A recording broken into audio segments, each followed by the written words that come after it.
Dear viewers, and to shed more light on this issue, I'm honored to be joined over the phone by Ambassador Gamal Bayoumi, former Assistant Foreign Minister. Good afternoon, sir.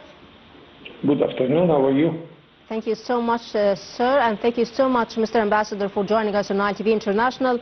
And at the beginning, what role does the Assembly of the Union for the Mediterranean play in advancing Euro-Mediterranean cooperation? It is one very important activity which we added to the long process of the Euro-Mediterranean relations. I am proud that it is one of my babies in my career. And of course, you know that we started this process in Barcelona in 1995 by the Declaration of Barcelona, establishing cooperation between the European Union countries. They were by that time 15 countries, and the South Mediterranean countries. We were 12 countries by that time. And we started to have agreements, association agreements between every single country in the south with the whole 27 now of the European Union. Now that came the idea from France to establish what we call, what they call at the beginning, the Mediterranean Union. Then countries such as Germany, they object to have the word Mediterranean Union, because Germany is not a country which is seeing the Mediterranean. So we choose the Union for the Mediterranean. And I am proud to see that the Secretary General is an old ambassador, Egyptian ambassador there. So this is a process to make the relation between the south and the north much closer, and we have plenty of things to do. And here we are coming to this meeting after a very successful meeting of our president. For the first time, they appreciate the Egyptian activities within the Mediterranean, and they started to have a sort of strategic relation with Egypt. And for the first time, the European Union leaders met at the level of presidential level, which is something new for any other country of the Mediterranean. You know that our association agreement is managed by the level of foreign ministers, but now they raise the level of contacts to the presidential level, and this is something to show that the European Union is appreciating quite well the Egyptian activity and the Egyptian position. Here we have very important security file where we agreed, both of us and all the Euro-Mediterranean countries, to fight against the organized crime, which is terrorism, money laundering, and illegal migration. And really Egypt, although we are hosting more than 10 million guests from other countries, but we never made Egypt a country from that illegal migrants go to Europe. They appreciate this, and they finance the Egyptian activities to host foreigners and to host the foreigners coming to Egypt, and we do not allow them at all to jump to Europe unless it is legally and well adopted by law, which we respect, all of us. Well, Mr. Ambassador, how does Egypt plan to promote the green transition and also support sustainable development in the region? Yes, this is a very important task of our relation with Europe, and it is well stated in the agreement of the association between Egypt and Europe that Europe will help Egypt to perform better and to support the Egyptian theory and the Egyptian plans for development, because it is for our sake and for their sake also that it is very good that we agreed together to have much more trade, we exchange trade, and I am glad to tell you that since we signed the agreement in 2004, our exports to Europe augmented by 4 times. European exports to Egypt increased by twice. This is a good thing. So they became our main trade partner, the largest group investing in Egypt, and it's quite good result, and we hope for more. We want more and more investments in Egypt by Europeans. We have a big community, Egyptian community in Europe, more than 1.5 million Egyptians living in the European Union, and they have very good reputation, by the way. I remember one diplomat, a Greek diplomat, told me that they are proud that 1/4 of the sailors in their commercial fleet, they come from Egypt, especially from my city, Damietta, because they are clever people and they are really concentrating on the work. Also in the field of textile, many Egyptians are working there.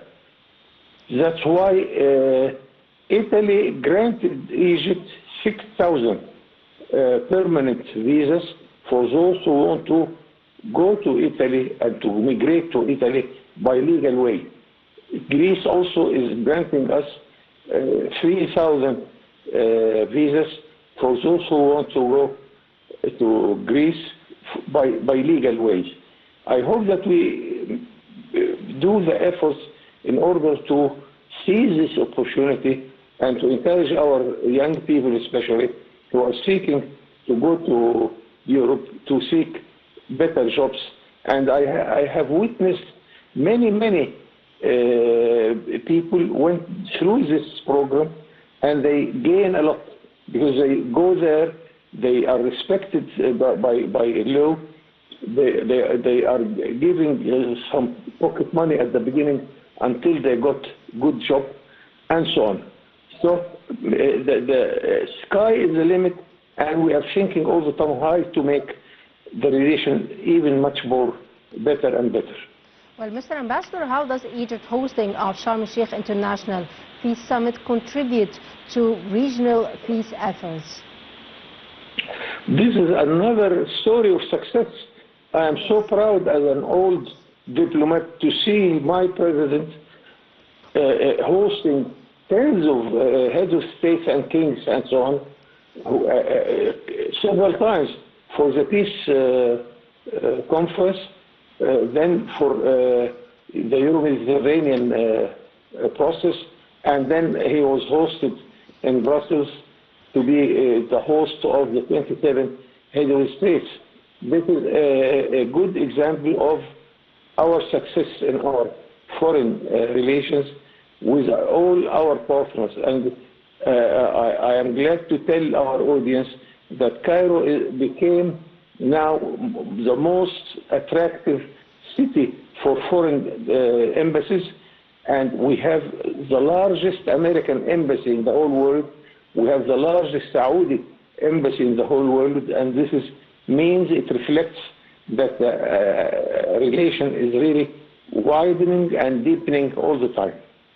Well, also, Mr. Ambassador, in what ways can Egypt facilitate technology and knowledge transfer within the Euro-Mediterranean partnership? Yes, this is a very important question, and we can make it possible by attracting more and more foreign investment, because the European investment, when they come with their technology, they come with their knowledge, and we can make use of it. Now we are on the point to start to establish a serious industry of car industries and others, chemical industry, name it. That's why really the direct investment coming from abroad, especially from those rich countries, it comes with high technology. And we can seize this opportunity, of course, and I think we are doing quite well job here, and we should continue these efforts in order to make it better and better and deepening this experience. Also, Mr. Ambassador, how can Euro-Mediterranean cooperation adapt to global shifts such as climate change and immigration issues? Yes, here we are in a position that, unfortunately, that all the rich countries and the industrial countries are doing bad to our environment. Take the United States, take China or Russia or those industrialized countries, because we all use the same climate. You cannot put borders to stop the pollution coming from the industrialized countries. So Egypt really is a leader in this concern, trying to make all the laws and systems in order to make the pollution of our world less and less. Europe really is making a good job there. And I remember when I was living in Europe that now the exhaust of all the cars in Europe does not exhausting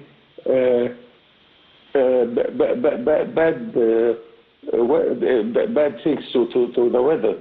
And most of the cars running in Europe now are according to the high level of the conditions to make our environment much better. That is a sort of a very important activity. It's not well known everywhere, but I think governments are taking this activity very serious. Well, also, Mr. Ambassador, how can enhanced Euro-Mediterranean cooperation help to achieve economic growth and sustainable development also?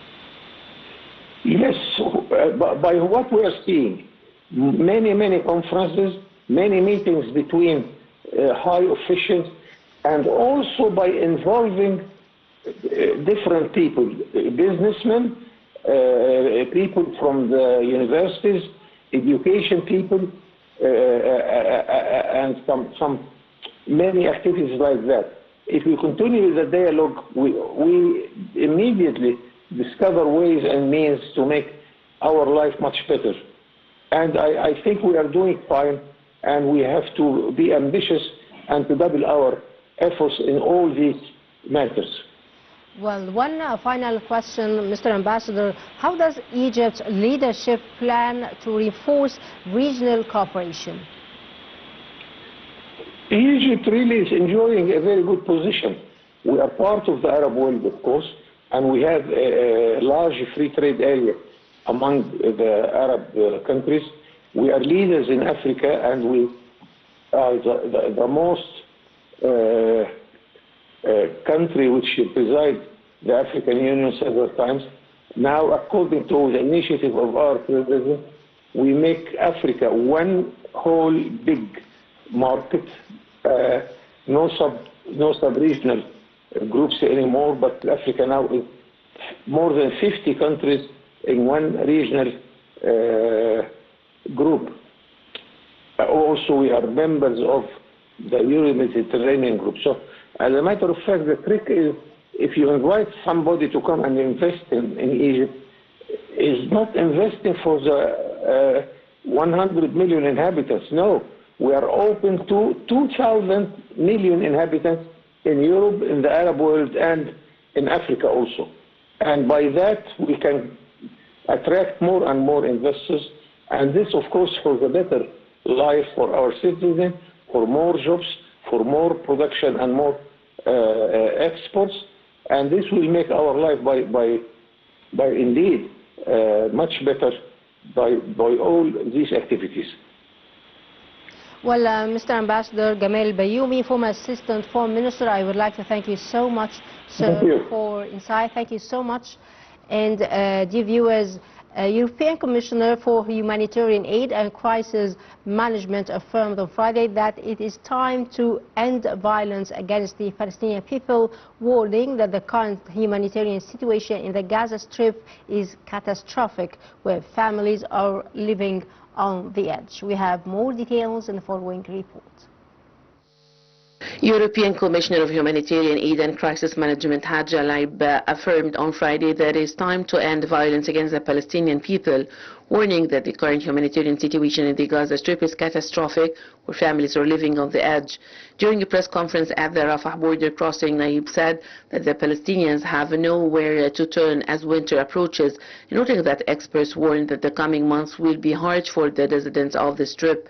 She stressed that Gaza urgently needs a plentiful flow of humanitarian aid, calling on Israel to allow UN agencies to carry out their mandated roles and also to allow the aid entry into the Strip. All crossings must be open.